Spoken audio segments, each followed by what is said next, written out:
أعوذ بالله من الشيطان الرجيم بسم الله الرحمن الرحيم والصلاة والسلام على سيدنا Muhammad وآله الطيبين الطاهرين.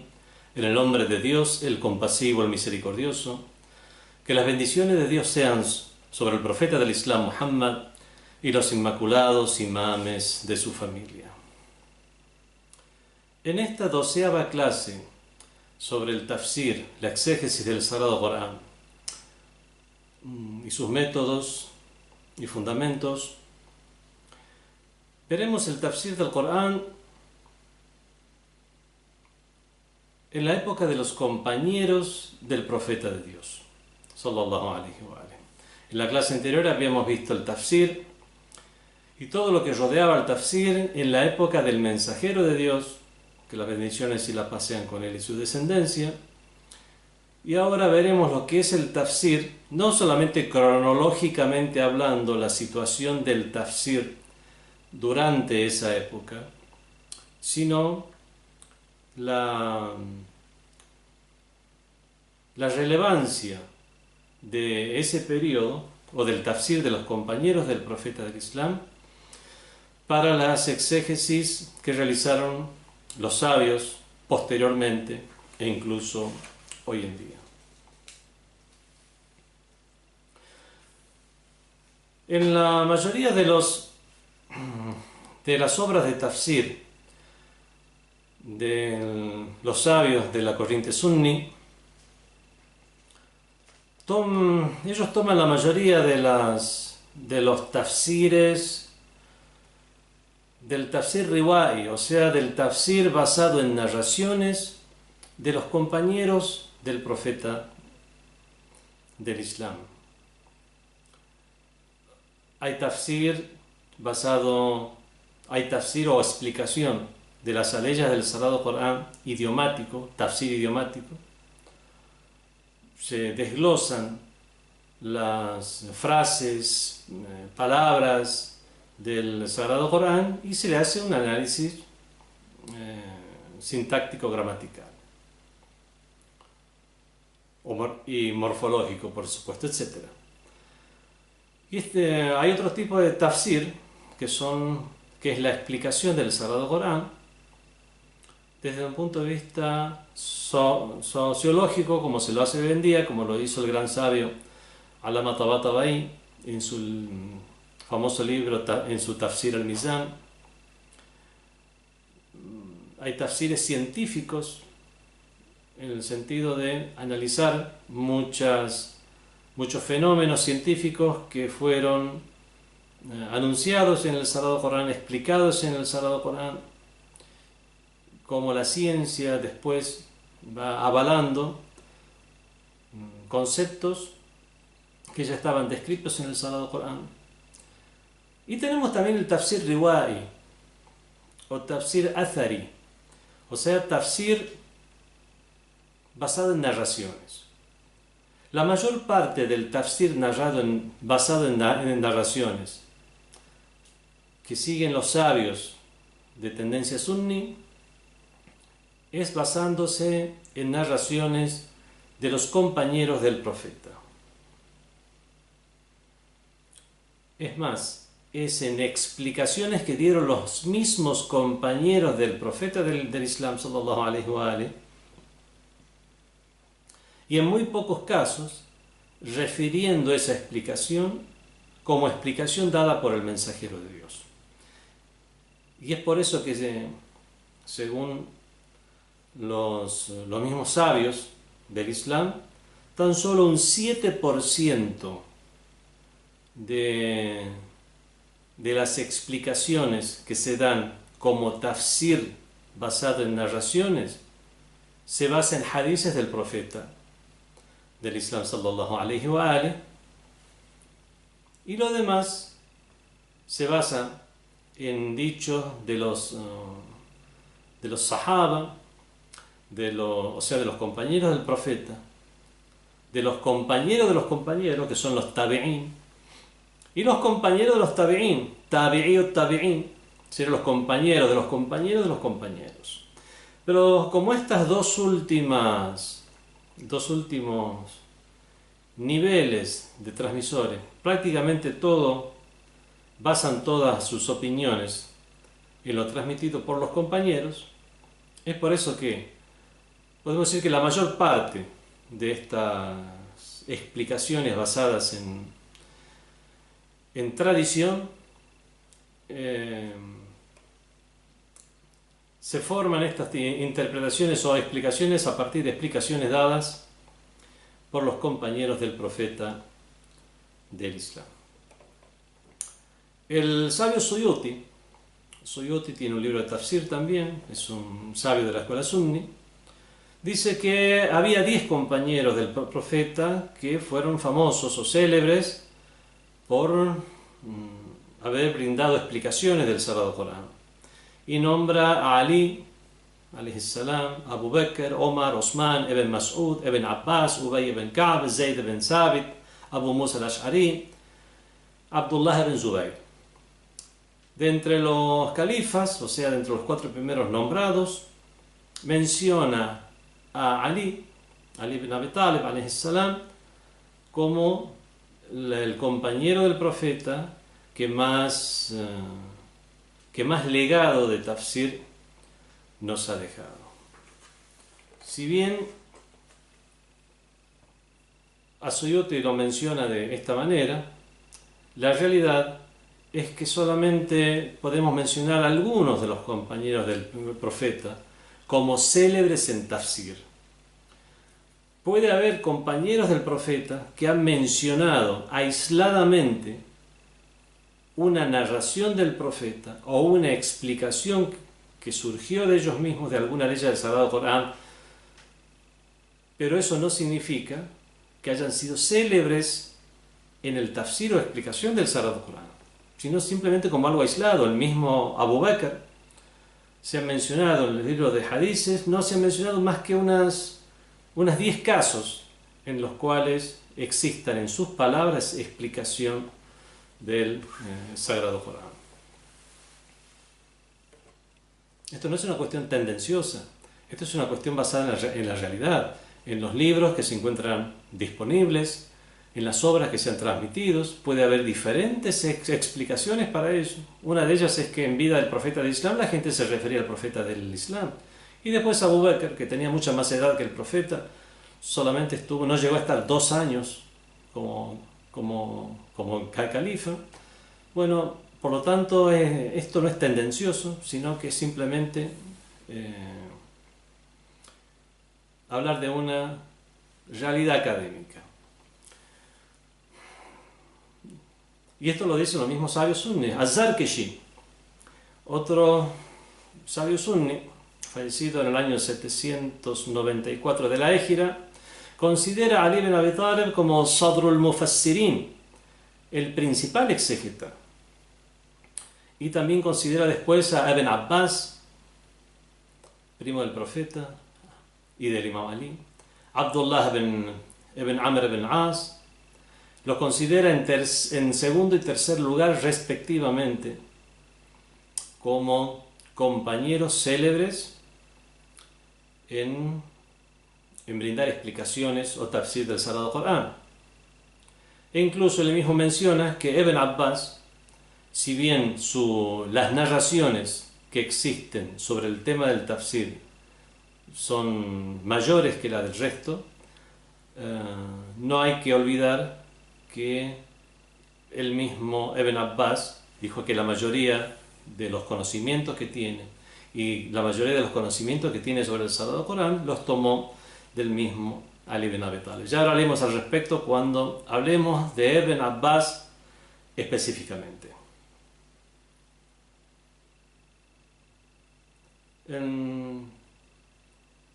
Bueno, muchos otros sabios hablan acerca de compañeros del profeta que tienen alguna explicación aislada en los libros de narraciones, en los cuales se incluiría alguna explicación sobre alguna ley del Sagrado Corán o algún tema o significado que se encuentra en el Sagrado Corán, pero podemos resumir brevemente las palabras de todos estos sabios en que aquellos compañeros del profeta que se puede considerar que fueron fundadores de una escuela del tafsir, de una tendencia en el tafsir, únicamente son 4, que son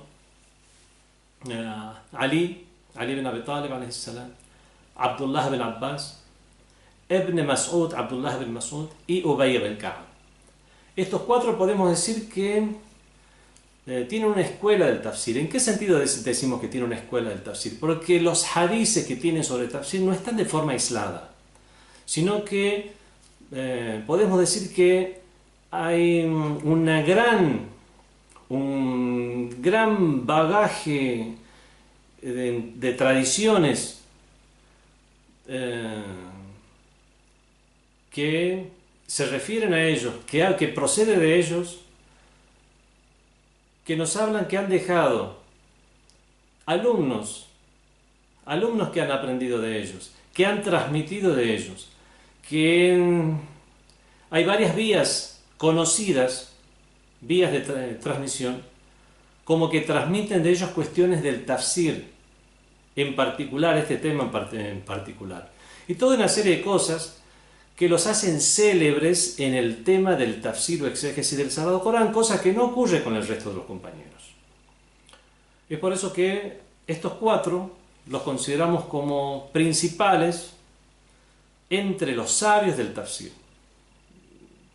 Para hablar en general, sin referirnos a una tendencia o escuela islámica en particular.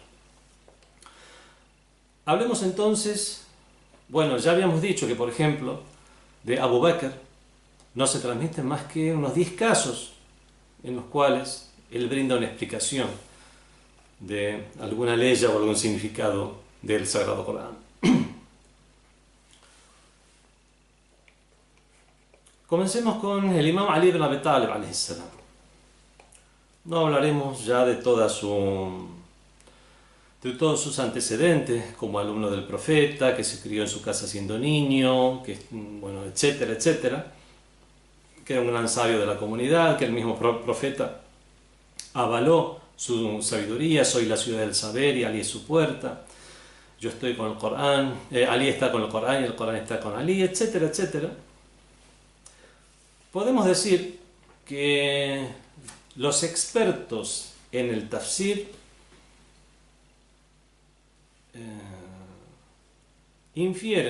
conocen muy bien la superioridad y la supremacía de Ali por sobre el resto de los compañeros en lo que hace a las explicaciones del Sagrado Corán. El mismo Ibn Abbas, que ya veremos acerca de él específicamente, ya hablaremos acerca de él de manera específica. Ibn Abbas nos dice acerca de Ali: si dividiéramos el conocimiento en 5 partes, 4 partes serían exclusivas de Ali, y la gente únicamente tendría una sola parte, participando a Ali con ellos en esa quinta. Esto, por ejemplo, lo dice Ibn Abbas. Él mismo dice: todo lo que sé acerca del Sagrado Corán, yo lo aprendí de Ali. El tercero de los compañeros del profeta, célebre por sus explicaciones del tafsir, que es Abdullah bin Mas'ud, nos dice: Ali bin Abi Talib estaba familiarizado o informado de todos los aspectos, tanto manifiestos como ocultos, del Sagrado Corán. El mismo Ibn Mas'ud, Abdullah bin Mas'ud, dice: hay 90 suras, 90 capítulos del Sagrado Corán que qara'tuha, que las leí al profeta del Islam o ante el profeta del Islam, y luego de él leí el resto por sobre el mejor de las gentes luego de él, o sea, Ali ibn Abi Talib. Aquí hay que hacer una aclaración respecto a la palabra o qari, el lector. Qara'tu o leí es un término que, como se usaba en las primeras épocas del Islam, significaba que una persona, si era qari del Corán, no era un simple lector del Corán, significa que era experto en el Sagrado Corán. Hoy en día, si nosotros leemos que alguien es qari o muqri, decimos, es un lector, lee el Sagrado Corán, sabe de las normas de la lectura, de las reglas de lectura, lee lo que se llama el salmodiado o el tartil o el tajwid, que es el cántico, y sabe todas sus reglas. Eso es como hoy entendemos la palabra qari, pero en esas épocas el qari del Corán, el lector del Corán, era esa persona que conocía el Corán, sabía de sus significados, los estudiaba y era experto, se volvía un experto en el Sagrado Corán. Respecto a esta frase, bueno, se la estudia en Ulum al-Corán, las ciencias coránicas o estudios coránicos, se estudian varias terminologías usadas en esta disciplina. Una de ellas es la de qari, y se toma como evidencias muchas narraciones. Una de ellas es la en la cual Ibn Abbas dice: "Kuntu uqri'u rijalan min al-muhajirin". Yo les tomaba la lectura a muchas personas de entre los muhajirin, de entre los emigrados de la Meca, como Abdurrahman ibn Auf. فبينما أنا في منزله بمنى, mientras yo me encontraba en su casa en Mina, وهو عند عمر بن الخطاب في آخر حجة حجها. Yo me encontraba en la morada en el que él estaba residiendo en Mina cuando él estaba junto con Omar ibn al-Khattab al final de la última peregrinación que éste realizó. Al final de la última peregrinación de Omar ibn al-Khattab, o sea, prácticamente 20 años o más desde que Abdurrahman ibn Auf ya era una persona adulta, siendo un compañero del profeta del Islam. 20 años después, ¿le tomaba como se le toma la lectura a un niño? No, significa que le corregía, le tomaba y corregía los conocimientos que tenía acerca del Sagrado Corán. Eso es lo que significaba qari en esa época. Bueno, Ibn Mas'ud dice, leí las 90 suras del Sagrado Corán, se las leí al profeta del Islam, y el resto las leí al mejor de las gentes después del profeta, que es Ali ibn Abi Talib. O sea, lo dice como un orgullo. Con esto vemos cuál era la opinión de los demás compañeros del Islam, los demás compañeros del profeta del Islam, y compañeros insignes y célebres en cuanto a esta misma disciplina que es el Sagrado Corán, respecto a Ali ibn Abi Talib, la opinión que estos tenían respecto a él. Masruq ibn Ajda dice que, fallecido en el año 63 de la Égira, compañero del profeta, dice: hay 3 personas que alcanzaron la cumbre o la cima del conocimiento en cuanto al Corán. De estas 3, uno es de Medina, otro es del Irak y el otro es de Siria. Ali ibn Abi Talib es el sabio de Medina. Ibn Mas'ud, Abdullah ibn Mas'ud, es el sabio de Kufa, o sea, en Irak. Y Abu Darda es el sabio de Siria. Y continúa diciendo: cuando estos 3 se encontraban, Ibn Mas'ud y Abu Darda le preguntaban a Ali.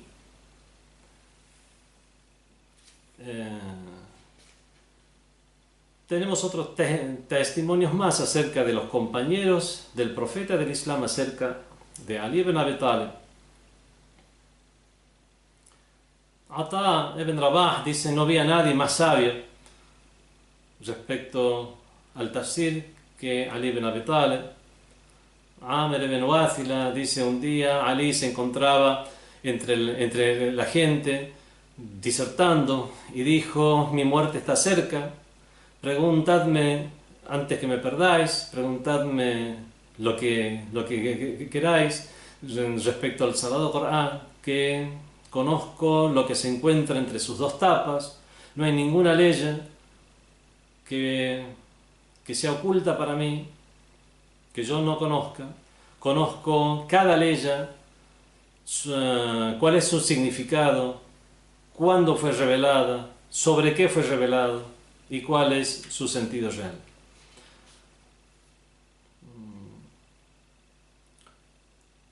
Ibn Shubruma, uno de los tabe'ín, dice: no hay nadie que haya tenido el valor o la osadía de Ali de decir: preguntadme lo que queráis acerca del Sagrado Corán, que conozco muy bien lo que encierran sus hojas o lo que está contenido entre sus dos tapas.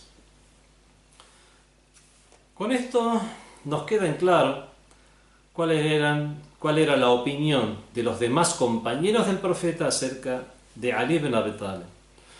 Con respecto a lo que se ha transmitido de él, el sabio Sunni al-Dhahabi dice que, menciona aquí las vías de transmisión de los hadices relacionados al tafsir de Ali ibn Abi Talib, y menciona a las personas de sus vías de transmisión. No los voy a cansar con nombres, o los voy a decir rápido. Uno es a través de la vía de Hisham, de Muhammad ibn Sirin, de Ubaida. La segunda vía es de Abu al-Hussein, que transmite de Abu Tufail. Y la tercera vía, al-Zuhri, quien transmite del imam al-Sajjad, o sea, del imam Zayn al-Abidin, nieto del imam Ali ibn Abi Talib, siendo estas las tres vías principales por las cuales se transmiten los hadices relacionados al tafsir a través de Ali ibn Abi Talib. Suficiente con Ali ibn Abi Talib. Veamos ahora al compañero del profeta, célebre, famoso, no solamente por el tafsir, por ser sabio en general, Abdullah ibn Abbas. Abdullah, hijo de Abbas. Abbas es tío del profeta y tío del imam Ali, por lo tanto Abdullah ibn Abbas, primo del profeta y primo del imam Ali. Abdullah ibn Abbas nació en Shi'ab Abi Talib. ¿Qué es Shi'ab Abi Talib? La quebrada de Abu Talib. Shi'ab Abi Talib. En la historia del profeta del Islam encontraremos que esta quebrada, este valle contenido, este pequeño valle contenido entre dos montañas, es una zona en la cual el clan de los Hashemitas fue confinado cuando le hicieron un boicot, los incrédulos idólatras de la ciudad de Medina, le hicieron un boicot al clan de los Hashemitas a causa de la prédica de uno de sus integrantes, o sea, el profeta del Islam, sallallahu alaihi wa alihi. Y es famosa esa historia. Estuvieron 2 años sufriendo carestías, donde los demás pueblos, los demás clanes no comercializaban con ellos, se abstendían de tener relaciones sociales y de cualquier otro tipo, comerciales, etc. Fue una época muy triste. Murió Khadija, alayha salam, la esposa del profeta del Islam. Murió el mismo Abu Talib. Y terminó el boicot, puesto el boicot se había hecho un manuscrito que comenzaba con la frase Bismika Allahumma, que era una costumbre también de los idólatras en esa época, decir en tu nombre Dios, porque ellos creían en Dios como un Dios creador y después creían en divinidades. Pero tenía la costumbre de comenzar un discurso con la frase Bismika Allahumma. Y escribieron un edicto en el cual se prohibía comerciar, tener relaciones familiares, sociales, cualquier vínculo con el clan de los Hashemitas, etc. Y encerraron eso en un cofre y lo pusieron en la cava y nunca más nadie abrió ese cofre. Y el profeta les dijo que las termitas habían devorado todo el pergamino y únicamente había quedado la frase que decía Bismika Allahumma, en tu nombre Dios. Ellos dijeron, bueno, eso es muy fácil de comprobar esa mentira. Fueron, abrieron el cofre al ver que era realidad, era verdad lo que había dicho el profeta del Islam, y la gente vio eso, lo vio como una señal y terminó el boicot. Abdullah bin Abbas nació cuando se produjo el boicot de los hashemitas en Shia Abi Talib. Por lo tanto, vemos que fue muy niño. Todavía era un niño, era un adolescente al fallecer el profeta del Islam, un poco más de una década después. Tenía unos 13 años cuando falleció el profeta del Islam. Si bien a esa edad se aprende y se retiene mucho, también es una edad donde todavía no se razonan las cosas como lo hace un adulto. Y si bien las aleyas del Sagrado Corán, el hecho de memorizar las aleyas del Sagrado Corán, podemos decir que seguramente por esa edad, por el contexto, por la época, por la importancia que le daban a la poesía, al idioma, etcétera, lo habría memorizado. Incluso en vida del profeta mismo habría memorizado el Sagrado Corán. Convertirse en un sabio en el tema y en muchos otros temas más era algo que necesitaba obviamente un poco más de tiempo. El mismo Imam Ali bin Abi Talib fue el que se encargó de transmitirle conocimientos. Prácticamente Abdullah bin Abbas toda su vida estuvo dedicado a aprender y únicamente en un periodo en el cual fue dispuesto como gobernador de Basora por parte del imam Ali ibn Abi Talib alayhi salam cuando fue califa, fue que se ocupó de cuestiones relacionadas a gobiernos. Y después del martirio de Ali ibn Abi Talib, emigró a la ciudad de Taif, donde también se dedicó a la enseñanza y a difundir los conocimientos islámicos y conocimientos coránicos. El mismo profeta del Islam, respecto a él, hizo un dua, hizo una súplica, dijo: Allahumma faqihhu fid din, Dios mío, intrúyelo en la religión, wa'allimhu ta'wil, y enséñale el ta'wil, la interpretación de la realidad, del sentido real del Sagrado Corán. El mismo Imam Ali bin Abi Talib lo elogia diciendo acerca de él, de Abdullah bin Abbas: Innahu yanzuru ila al-ghayb min sitrin raqiq. Puede ver lo recóndito de las cosas a través de un velo muy sutil. Li'aqlihi, a causa de su intelecto, wa fitnatihi bil umur, y por que razona los asuntos. Vemos que son elogios a Ibn Abbas y vemos que realmente se mereció el apodo que después le pusieron y por lo cual es conocido en todas las tendencias del Islam como Habrul Ummah, el gran sabio de la comunidad. Falleció a los 71 años en el mismo Taif, la ciudad a la cual había migrado, siendo enterrado. El que se hizo cargo de sus exequias fue Muhammad ibn Hanafiya, hijo del imam Ali ibn Abi Talib, con otra esposa, con una de sus esposas llamada Al-Hanafiya, y por eso fue conocido así, Muhammad ibn al-Hanafiya. En cuanto a sus legados, su legado de tafsir lo encontramos en las principales obras de tafsir de las diferentes corrientes del Islam, pero por sobre todo en los libros de sabios sunnis como Tabari. En Tafsir al-Tabari encontramos que gran parte, un porcentaje muy importante de las explicaciones basadas en narraciones o en tradiciones se refieren a Ibn Abbas. Y lo mismo sucede en el libro Tafsir de Ad-Durr al-Manthur.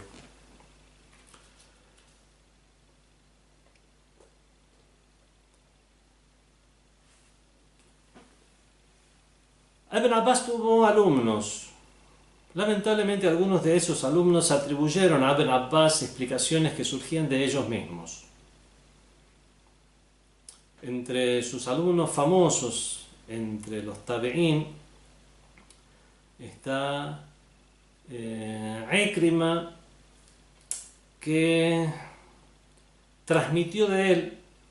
muchas cuestiones que los mismos sabios sunnis consideran que eran opiniones propias de Ikrima, puesto que se contradecían con otras opiniones de Ibn Abbas transmitidas por otras vías, y también que se contradecían con cuestiones prácticamente evidentes del mismo Sagrado Corán, lo cual no estaba al nivel de Ibn Abbas. El mismo Shafi'i, fundador de la escuela de jurisprudencia shafi'ita entre los sunnis, dicen que realmente cuando una persona hace un análisis muy preciso y minucioso de todos aquellos hadices que se atribuyen a Ibn Abbas, solamente podemos llegar a demostrar unos 100 hadices como auténticamente procedentes de él. Si bien esto es discutible, lo que no es discutible es que Ibn Abbas fue un referente en el tafsir o explicación del Sagrado Corán, sobre todo en cuestiones relacionadas a explicaciones no dadas por otros compañeros. Muchos de lo que se llama Gharibul Corán en los libros de los sunnis tiene como explicación tradiciones mencionadas por Ibn Abbas. Aquí es donde hay que hacer aclaraciones. Hoy en día se le dice a un árabe parlante qué significa algo que es gharib. Se dice que algo que es raro, extraño. Tiene muchos otros significados más, que solo, alejado. Pero en sí, algo gharib es algo raro, algo extraño, algo inédito. Estas son terminologías que hay que aprender, que hay que conocer para poder evaluar y comprender un texto, sobre todo si es un texto académico donde ya estamos haciendo precisiones en los significados y dejamos de lado las condescendencias del hablar de la gente común. Esto sucede con muchos vocablos del idioma árabe, donde para entenderlos tenemos que situarnos en el contexto de las disciplinas que estamos estudiando. Por ejemplo, fa'il y maf'ul. Si estamos hablando de gramática, fa'il es el sujeto de la acción y maf'ul es aquello en lo cual acontece el verbo, dónde acontece el verbo, etc. Si hablamos de química, el fa'il es el compuesto reactivo y el maf'ul es la solución. Si hablamos de cuestiones penales, lo que se llama el hudud o penas coránicas, en el tema de la homosexualidad, por ejemplo, el fa'il es el homosexual activo y el maf'ul es el pasivo cuando se habla de diferentes cuestiones relacionadas al respecto. Vemos entonces que las mismas palabras, según la disciplina, tema que estemos hablando, tendrán un sentido diferente. Lo mismo pasa, por ejemplo, la palabra qiyas. La palabra qiyas, si hablamos de filosofía o lógica, significa una analogía. Si hablamos de matemáticas, significa una medida, metraje. Si hablamos de jurisprudencia, qiyas significa una comparación, comparar una cosa con otra. Estos hadices donde el imam Ja'far Sadiq alayhi salam invalida el qiyas como fuente de jurisprudencia, no está invalidando la analogía o la deducción. Lo que está haciendo se refiere al qiyas en el sentido de comparar una cosa con otra. Cuando alguien desconoce un juicio de la sharia, a partir de la lógica, la razón no puede llegar a desprender un juicio de la sharia. Tampoco del Sagrado Corán, ni de los hadices acreditados del profeta del Islam. Algunas corrientes islámicas, no la de Ahlul Bayt, consideran que el qiyas o analogía o comparación es una fuente. Comparar una cosa con otra, si un líquido con otro líquido, comparar, etc. Ahora no voy a dar ejemplos, pero obviamente el qiyas de jurisprudencia, y eso es lo que invalidó el imam Ja'far Sadiq alayhi salam. El de significado de qiyas en jurisprudencia, no en filosofía, no en geometría. Cuando estudiamos estas disciplinas como la del hadith o la de las ciencias coránicas, ulum al-Qur'an, tenemos que conocer cuál es la terminología que se usa, cuál es la que se usaba en los albores del Islam, cuál es la que usaron los sabios en las diferentes épocas, y de esa manera podemos llegar a comprender el texto que estamos leyendo. Cuando se habla de Gharibul Hadith, por ejemplo, en la ciencia del hadith, no se habla de un hadith extraño, de un hadith raro, de un hadith inédito. Gharibul Hadith es un hadith con una sola cadena de transmisión, o por lo menos con cadenas de transmisión que no llegan a ser varias para que pasen a otro nivel. Eso se llama Gharibul Hadith. Con Gharibul Qur'an nos referimos generalmente a vocablos que se encuentran en el Sagrado Corán que no son muy usuales o que no se han usado de manera tan extendida, pero que forman parte obviamente del idioma de los árabes de esa época. La mayoría de las interpretaciones o de las explicaciones sobre vocablos de uso no tan extendido y que figuran en el Sagrado Corán, que se encuentran en la tradición, vuelven o se refieren a Ibn Abbas. Y es por eso que hay libros especializados en este tema. Hay un libro llamado Sahifat Ali ibn Abi Talha, las páginas de Ali ibn Abi Talha. Aquí, Ali ibn Abi Talha es una persona que recopiló sentidos del Sagrado Corán transmitidos por Ibn Abbas. Hay un capítulo que se llama Gharibul Qur'an, que precisamente transmite todas estas narraciones de Ibn Abbas. Hay otra obra que se llama Masail Nafi' ibn Azraq. Nafi' ibn Azraq, las cuestiones de Nafi' ibn Azraq. ¿Quién era Nafi' ibn Azraq? Era una persona, un jarijita, que le hizo una serie de preguntas a Ibn Abbas, y esta serie de preguntas después fueron transmitidas como un todo, y donde daba diferentes explicaciones acerca de vocablos del Sagrado Corán, sentidos del Sagrado Corán, y fueron transmitidos esto como un todo, y fue llamada esta obra Masail Nafi' ibn Azraq, o las cuestiones de Nafi' ibn Azraq.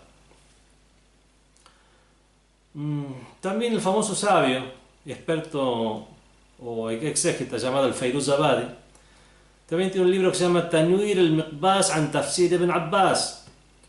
Este libro también analiza los tafsir o exégesis del Sagrado Corán que realizó Ibn Abbas a través de varias vías.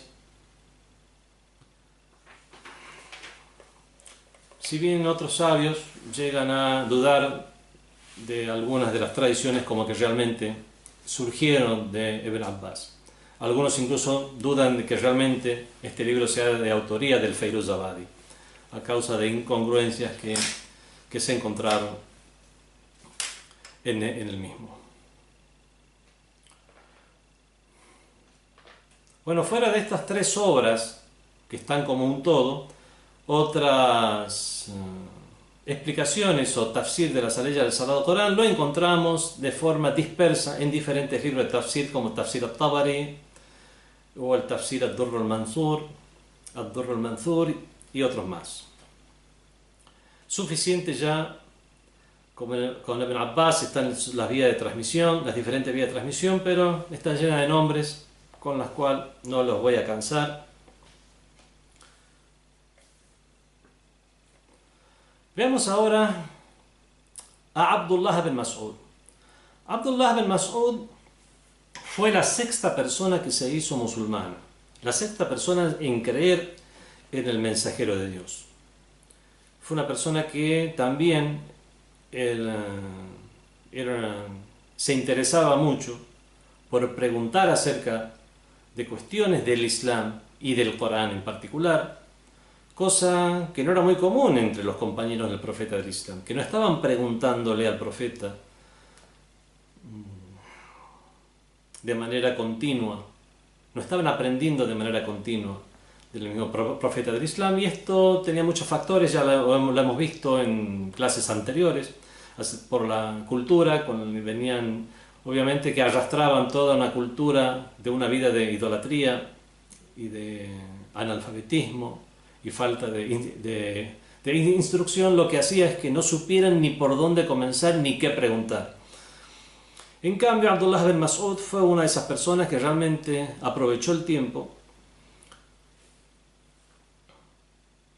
El mismo Imam Ali bin Abi Talib dijo: bin Mas'ud fue una persona que kana yaqra al-Qur'an, leía el Corán, leía en el sentido que ya explicamos hace un rato, no que lo leía, que decía las frases del Sagrado Corán.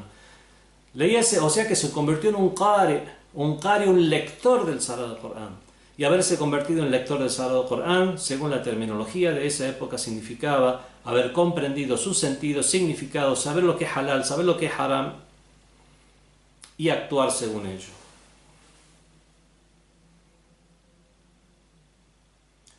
Bueno, es conocido el siguiente hadith en el cual el mismo profeta del Islam, el profeta del Islam lo tomó como uno de los escribas de la revelación. Cuando se produjo una revelación, el profeta del Islam, había personas que le decían que registren estas aleyas. Y estos eran los escribas de la revelación. Uno de ellos era Abdullah bin Mas'ud.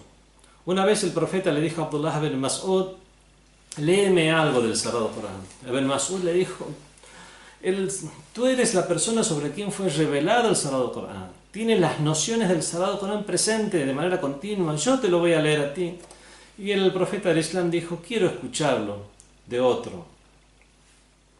Entonces cuenta Ibn Mas'ud que comenzó a leer la sura Nisa, el capítulo de las mujeres, el cuarto capítulo del Sagrado Corán, hasta que llegó a la ley que dice: فَكَيْفَ أَعُوذُ بِاللَّهِ مِنَ الشَّيْطَانِ الرَّجِيمِ فَكَيْفَ إِذَا جِئْنَا مِنْ كُلِّ أُمَّةٍ بِشَهِيدٍ. ¿Cómo será cuando traigamos un testigo para cada comunidad? وَجِئْنَاكَ عَلَى هَؤُلَاءِ شَهِيدًا. Y te traigamos a ti como testigo sobre esta gente. Fue ahí que el profeta del Islam se sintió afectado y me dijo: suficiente, hasta aquí.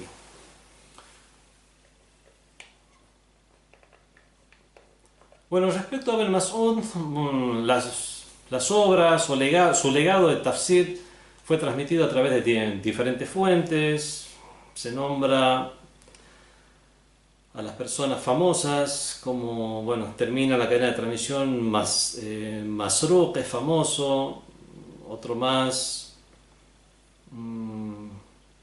que eran personas de entre los tabi'in, los compañeros de los compañeros.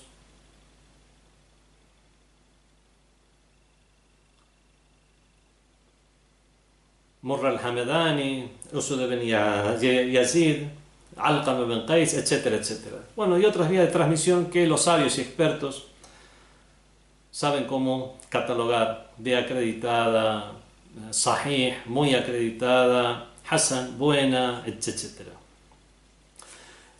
De Ibn Mas'ud también se transmitieron explicaciones del Sagrado Corán dentro del texto coránico, cosa que hicieron varios de los compañeros del profeta del Islam,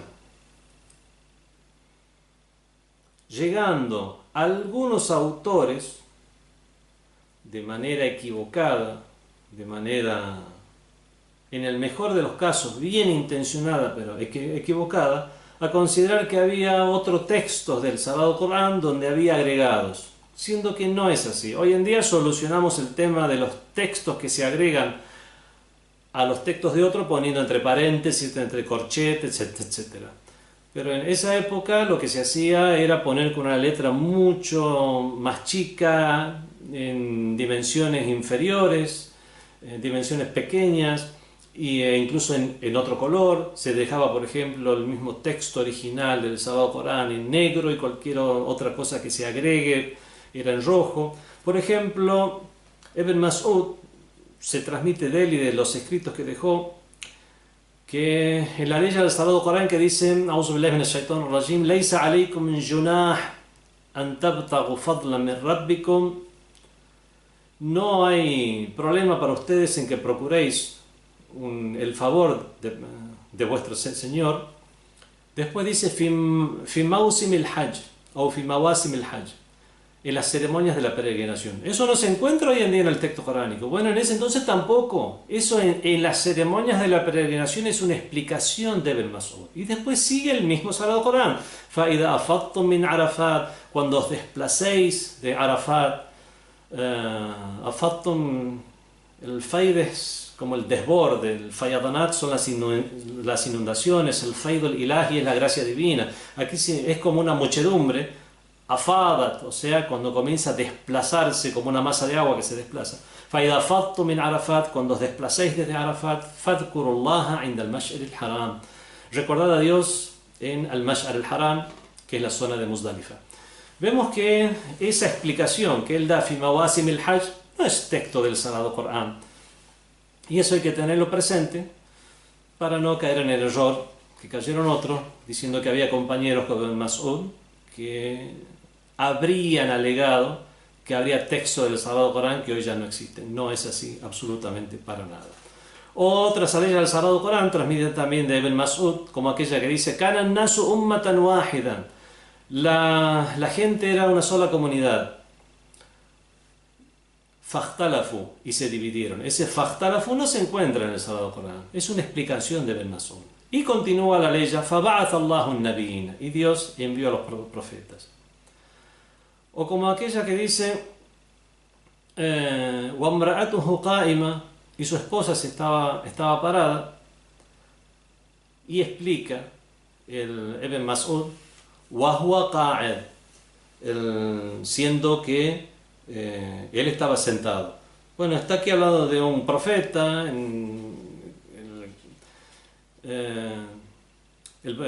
Sara, la esposa del profeta Abraham, alayhi salam, que cuando vinieron los ángeles y le anunciaron que ella iba a tener un hijo, a pesar de que ya era anciana, fadahikat, entonces ella se rió, fabasharnaha bi Ishaq, y le auguramos, le dimos la buena nueva de que tendría su hijo Ishaq. Wa huwa qa'id, siendo que él estaba sentado, es algo que no está en el Sagrado Corán, es una explicación de Ibn Mas'ud. Tenemos muchas explicaciones de Ibn Mas'ud similares a esta, todas referidas a temas del Sagrado Corán.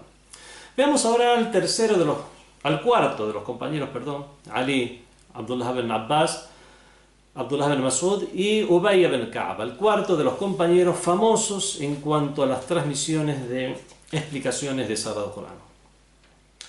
Es Abu Mundhir Ubay ibn Ka'b, es uno de los grandes compañeros de entre los Ansar, o sea, los auxiliares de Medina. Antes de ser musulmán era un rabino, era un sabio de entre los judíos, y muy convencido de la realidad del Islam, de la verdad y de la veracidad del Islam, se hizo musulmán. Se hizo musulmán en el segundo pacto de Aqaba, donde le dio la bay'a o juramento de fidelidad al profeta del Islam, y también se convirtió en uno de los escribas de la revelación. Las obras que se transmiten de él también se encuentran en muchos libros del tafsir. Se lo conoce como uno de los fundadores de la escuela de tafsir de Medina. As-Suyuti, el sabio Sunni As-Suyuti, que tiene un famoso libro de tafsir, cuenta sobre él que las vías de transmisión que llegan a Ubay ibn Ka'b sobre cuestiones de tafsir o explicaciones del Sagrado Corán son sahih o muy acreditadas. También otros sabios como el Hakim al-Nishaburi, el mismo Ahmad bin Hanbal, fundador de una de las 4 escuelas del sunnismo, de jurisprudencia del sunnismo, también dan testimonio de la condición de sabio de Ubay ibn Ka'b y de célebre por sus transmisiones acerca de hadith o explicación del Sagrado Corán. Hubo otros compañeros del profeta del Islam que transmitieron explicaciones, sí, explicaciones del Sagrado Corán.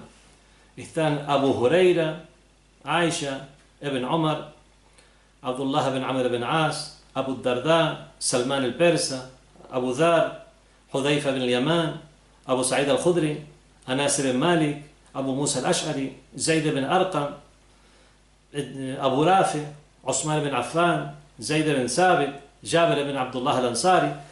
Todos estos compañeros que he mencionado fueron famosos en sus épocas. Y se ha transmitido de ellos de manera aislada, pero no se ha transmitido que hayan formado personas en los temas de tafsir del Sagrado Corán. Así que no los podemos considerar como grandes referentes del tafsir, sino como personas que también han transmitido explicaciones sobre el Sagrado Corán. Los compañeros del profeta en el tafsir o explicación que podían hacer del Sagrado Corán, para ello gozaban de ciertas particularidades. Una particularidad obviamente muy importante es estar familiarizados con el idioma árabe en la época que fue revelado el mensaje, porque ellos fueron los contemporáneos. Prácticamente se puede decir que ellos fueron los interlocutores iniciales a quienes se dirigía el Sagrado Corán. Por eso su conocimiento del idioma y lo que ellos podían comprender era muy importante. El hecho de haber sido compañeros del profeta del Islam, lo cual nos puede dar la pauta, nos puede hacer inferir que escucharon, aprendieron mucho sobre las explicaciones de las aleyas del Sagrado Corán de boca del mismo profeta. Fueron testigos de muchas de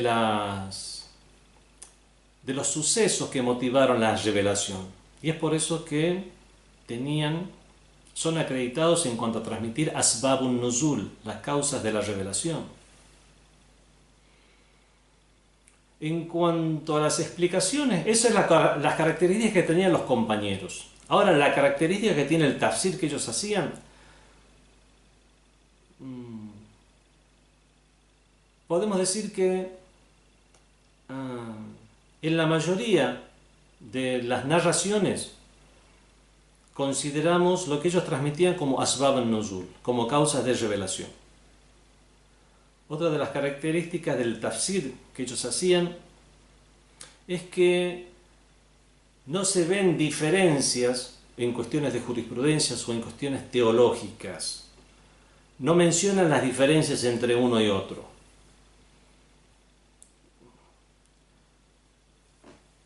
Las diferentes escuelas o disciplinas se conformaron mucho después. Disciplinas en cuanto a teología, jurisprudencia, etc. Puesto que consideraban que era muy claro el texto coránico, puesto que fue revelado en el idioma que ellos hablaban, la explicación sobre vocablos en particular se restringe a situaciones muy particulares.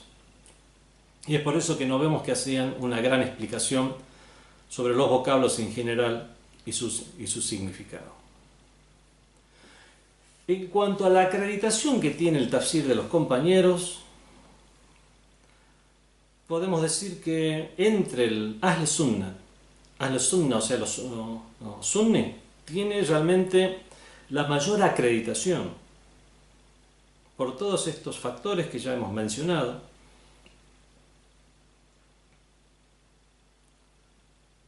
pero sobre todo estaban acreditados en cuanto a las narraciones que hacen acerca de las causas de revelación. En las narraciones que se transmiten de ello, en las cuales no interviene una opinión personal, no interviene algo en los cuales ellos hayan puesto de su parte, como cuestiones relacionadas a los estados del paraíso o del infierno. Eso es algo que no podían ellos haber deducido por sí mismos. Y queda descartado, por lo menos para la corriente mayoritaria sunni, de que ellos pudieran haberse equivocado y mucho menos fraguado algo al respecto, puesto que ellos tienen la teoría de que todos los compañeros del profeta eran justos en el sentido de no ser corruptos, no ser mentirosos en sus transmisiones.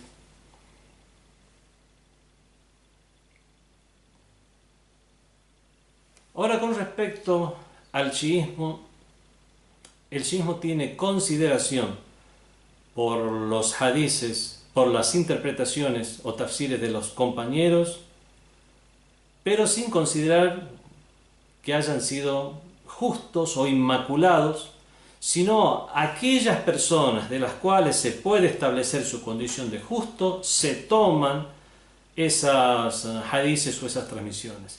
Y aquellas personas de las cuales por alguna cuestión, así como sucede con cualquier otra narración y con cualquier otro narrador en la ciencia de los estudios del hadís, lo mismo hacemos en la ciencia de los estudios del Sagrado Corán, consideramos la condición particular o situación particular de cada compañero para ver si se acredita o no su transmisión, y no considerar a priori como justos a todos los compañeros.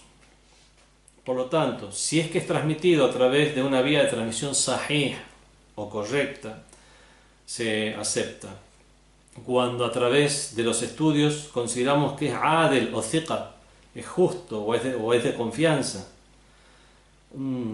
si hay cuestiones en las cuales no interviene la opinión personal, también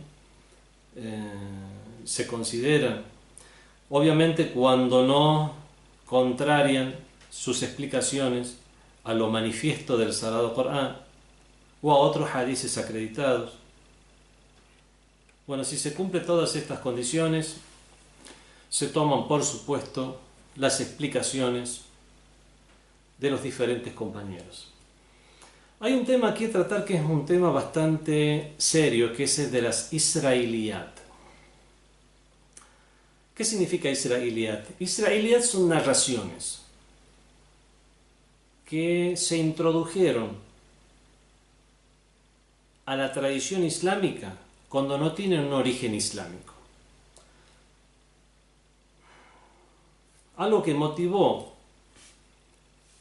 esta infiltración de narraciones de otras costumbres o de otras tradiciones religiosas fue la prohibición del hadiz. Los primeros califas prohibieron la escritura del hadiz.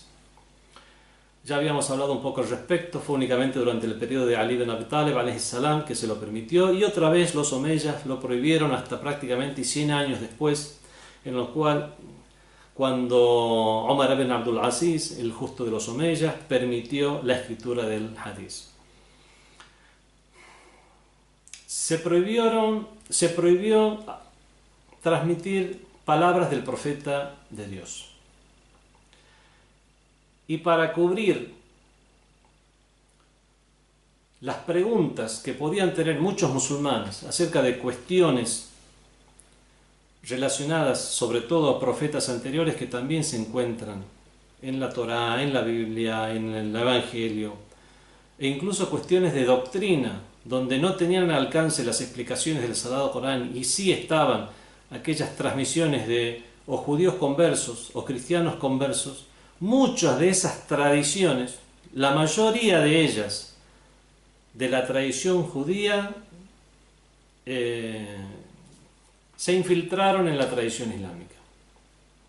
Como la mayoría provienen de la tradición judía, fueron llamadas israeliyat, pero una israeliyat terminológicamente en la ciencia del hadith significa cualquier narración cuyo origen no es 100% islámico, sino que su origen es o del judaísmo, del cristianismo, de los sabeos, de los zoroastrianos o de otras tradiciones religiosas, o ya sea por aquellos que se hicieron musulmanes y ya tenían incorporadas muchas nociones de su religión anterior, o tal vez por aquellos que de manera intencionada provocaron estas infiltraciones.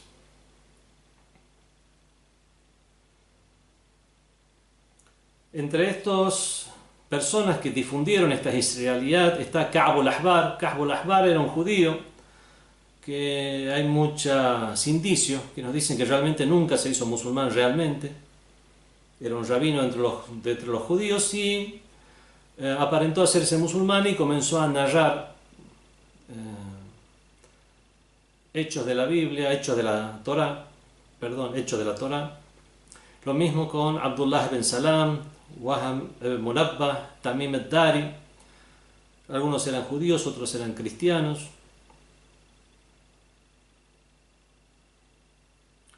Y dieron muchas explicaciones respecto a los atributos de Dios. Y así encontramos tradiciones en libros islámicos donde, por ejemplo, se menciona Astaghfirullah, pido perdón a Dios, el hecho de que Dios haya creado al hombre a su imagen y semejanza, algo que obviamente eso se contradice a cualquier noción de cualquier sabio en el Islam y cualquier tradición acreditada del profeta. Lam yakun lahu kufuwan ahad. No hay nada que se le asemeje. O historias de la Torá como que Eva fue creada de la costilla de Adán. Eso es algo que no se encuentra en ninguna parte en la tradición islámica. Pero vamos a encontrar en algunos libros que se han infiltrado cuestiones como esta, o por ejemplo pecados de los profetas, que habrían cometido los profetas, la famosa historia de David, no lo voy a contar ahora, que estaba en su palacio y habría visto una paloma, y siguió a la paloma, se subió a una ventana, se subió a un altillo, vio la casa del vecino, y vio a la esposa de su comandante Uría que se estaba bañando, quedó prendidamente enamorado de ella y mandó a Uría, a su comandante, a una guerra que sabía que él iba a perder, y cuando murió fue martirizado, se casó con la esposa y lo hizo de manera Astaghfirullah. Eso es una historia que está en la Torá, que fue inventada por cuestiones internas entre las tribus de Israel. Lo mismo pasó con las hijas de Job, del profeta Job.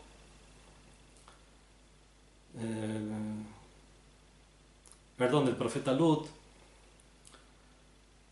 y que Lot, después de haber escapado de su pueblo y que haya caído el castigo en su pueblo, escapó con sus hijas y que se habría emborrachado, incluso habría tenido astaghfirullah, perdón a Dios, habría tenido relaciones con sus hijas y ahí habría nacido tal o cual personas que eran de tal tribu, de las tribus de Israel. Esto es algo, mentiras entre ellos, cuestiones domésticas entre las mismas tribus y clanes de Israel que después, lamentablemente, por cuestiones individuales, se transmitieron como parte de un libro sagrado. Bueno, ese tipo de historias, nada que ver con las creencias islámicas, se infiltraron, lamentablemente, e incluso llegaron a infiltrarse en libros de tafsir, al tomarlo como narraciones originales islámicas.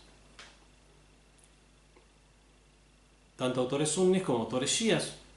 Algún autor shia también habrá transmitido por ahí alguna de estas narraciones, porque lamentablemente a veces se hace como una condescendencia así como se ha transmitido muchos hadices de Ibn Abbas, que no eran de Ibn Abbas, que eran o de los alumnos de Ibn Abbas, como Ikrima, o algún otro que tenía alguna abierta enemistad con Ahlul Bayt, o algún otro que tenía algún interés en sembrar estas ideas dentro del Islam.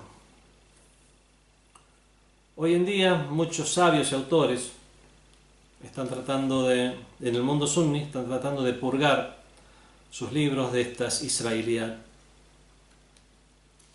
a causa de tener a los imames de Ahlul Bayt, a los dos imames, por un periodo de prácticamente 300 años, guiando y orientando a los sabios. Es que este fenómeno fue realmente muy raro dentro de lo que es la tradición. El tafsir del Sagrado Corán y las narraciones en general en el chiismo. Hay mucho para hablar acerca de las israelíes, no hay tiempo. Se ha atribuido a estas israelíes a muchos de los compañeros del profeta. Ali ibn Abi Talib fue uno de los principales compañeros que combatieron esta práctica de tomar nociones de otras tradiciones fuera de la tradición islámica. Por ejemplo, Ibn Mas'ud narra del Imam Ali que dijo: no toméis nada de la gente del libro, ningún conocimiento de la religión de la gente del libro, porque ellos se encuentran desviados. Así que si ellos están desviados, no os pueden guiar.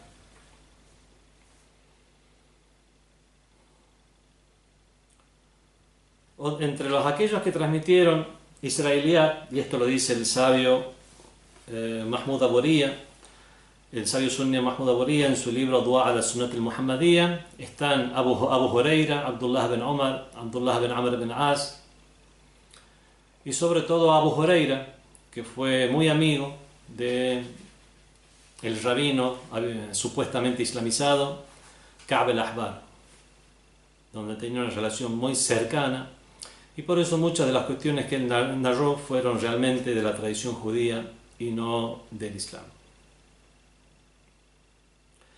O Abdullah bin Amr bin As, que en la guerra de Yarmouk consiguió entre los trofeos o botines de guerra, había escritos de la gente del libro, con historias de la gente del libro, que tomó como base para después transmitir historias de los profetas anteriores. Bueno, el tema realmente es muy largo, debemos cortarlo aquí. El tema de las israelíat lamentablemente es algo que, a causa de haber sido considerado como una real explicación del Sagrado Corán, eso motivó incluso después muchas creencias, como el antropomorfismo dentro de los salafíes, considerar que Dios tiene mano, que Dios tiene un cuerpo. Si luchó con David, astaghfirullah, en la Torah está que Dios luchó con David y David le ganó. Cosas por el estilo, alteraciones a los libros sagrados, que lamentablemente muchos tomaron, algunos que se alejaron de Ahlul Bayt, y es por eso que el profeta recomendó tanto permanecer con el Corán y Ahlul Bayt. Inni tariku fikum ath-thaqalain, dejo entre vosotros dos cosas preciosas: Kitabullah wa itrati, el libro de Dios y mi descendencia. No se separarán el uno del otro hasta que vuelvan a mí en la fuente. Esta fue una escuela en el Islam. Y después está la escuela de los que dijeron: Hasbuna kitabullah, nos es suficiente el libro de Dios. Wassalamu alaikum wa rahmatullahi wa barakatuh.